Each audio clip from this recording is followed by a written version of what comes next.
ನಮಸ್ಕಾರ.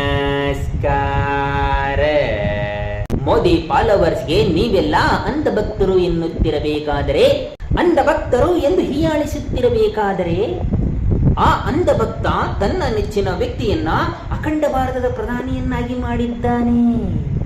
ಬಿಟ್ಟಿದ್ದಾನೆ. 13 ವರ್ಷದಿಂದ ಕೂಡ ಅದೇ ವ್ಯಕ್ತಿಯನ್ನ, ತನ್ನ ನೆಚ್ಚಿನ ವ್ಯಕ್ತಿಯನ್ನೇ ಪ್ರಧಾನಿಯನ್ನಾಗಿ ಮುಂದುವರಿಸಿಕೊಂಡು ಹೋಗುತ್ತಿದ್ದಾನೆ. ನಿಮ್ಮ ತಾತ ಮುತ್ತಾತಂದರೆಲ್ಲ ಮಾಡಿರತಕ್ಕಂತಹ ದಾಖಲೆಗಳನ್ನೆಲ್ಲ ತನ್ನ ಮತವೆಂಬ ಬಾಂಬನ್ನ ಹಾಕಿ ಒಡಿಸ್ ಮಾಡಿಬಿಟ್ಟು ಬಿಡುತ್ತಿದ್ದಾನೆ. ಎಲ್ಲ ದಾಖಲೆಗಳನ್ನ ಆ ನಾಯಕನಿಂದ ಒಡಿಸ್ ಮಾಡಿಬಿಟ್ಟು ಬಿಡುತ್ತಿದ್ದಾನೆ.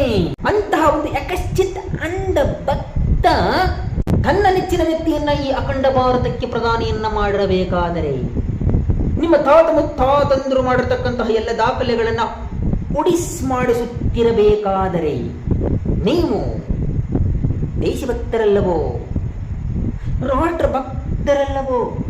ನೀವೇನು ತೆರೆಯುತ್ತಿದ್ದೀರೇ?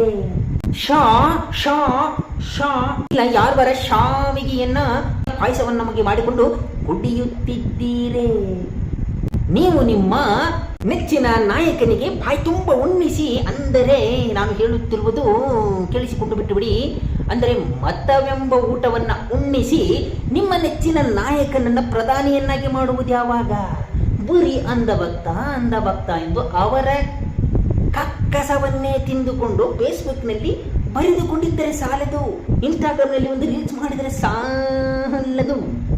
ಯಾವತ್ತು ನೀವು ಅಂಧಭಕ್ತರ ನರೇಂದ್ರ ಮೋದಿಯವನ್ನ ಕೆಳಗಿಳಿಸಿ ನಿಮ್ಮ ನಾಯಕನನ್ನ ಪ್ರಧಾನಿಯನ್ನಾಗಿ ಮಾಡುತ್ತೀರೋ, ಅದು ಸಾಧ್ಯವೇ ಇಲ್ಲ ಎಂದೆನಿಸು ಬಿಟ್ಟು ಬಿಡುತ್ತಿದೆ. ಧರ್ಮಗುಣ, ಗೃಹಪ್ರಭುತ್ವ, ಸತ್ರಾಪ 56 ದೇಶಗಳ ಕಪ್ಪ ಕಾಣಿಕೆಯನ್ನು ಒಪ್ಪಿಕೊಂಡಿಪ್ಪ, ರಾಯರ ತಲೆಸಿಪ್ಪಗಳು ಅಪ್ಪನೆ ಓದುವಂತೆ ಕಡುಗಿದ ಕಡುಸವರ ದಿನದ ಹೆಕ್ಕಳೆ ಬರೆದ ಕದನಕ್ಕೆ ಬಂದ ಬಟ್ಟೆ. ಯಾವತ್ತು ನೀವು ನರೇಂದ್ರ ಮೋದಿಯವರನ್ನ ಕೆಳಗಿಳಿಸಿ ನಿಮ್ಮ ನೆಚ್ಚಿನ ವ್ಯಕ್ತಿಯನ್ನ ಪ್ರಧಾನಿಯನ್ನಾಗಿ ಮಾಡುವುದು ಸಾಧ್ಯವೇ ಇಲ್ಲ ಎಂದುಕೊಂಡು ಬಿಟ್ಟಿರೇನೋ? ಸಾಧ್ಯವಾಗಬಹುದು, ಮಾಡಿಬಿಡಿ. ಬರೀ ಮಾತನಾಡುವುದಲ್ಲ, ಬರೀ ಫೇಸ್ಬುಕ್ನಲ್ಲಿ ಬರೆಯುವುದಲ್ಲ. ಅಂಧಭಕ್ತರು ಬರೆಯಲಿಕ್ಕೆ ಶುರು ಮಾಡಿದರೆ ನಿಮ್ಮ ಅಪ್ಪನನ್ನೇ ಮೇರಿಸಿ ಬಿಟ್ಟು ಬಿಡುತ್ತಾರೆ. ಹಾಗಾಗಿ ಬರೀ ಮಾತನಾಡುವುದನ್ನು ಬಿಟ್ಟು ಮಾತಿಗೆ ಮಾನ,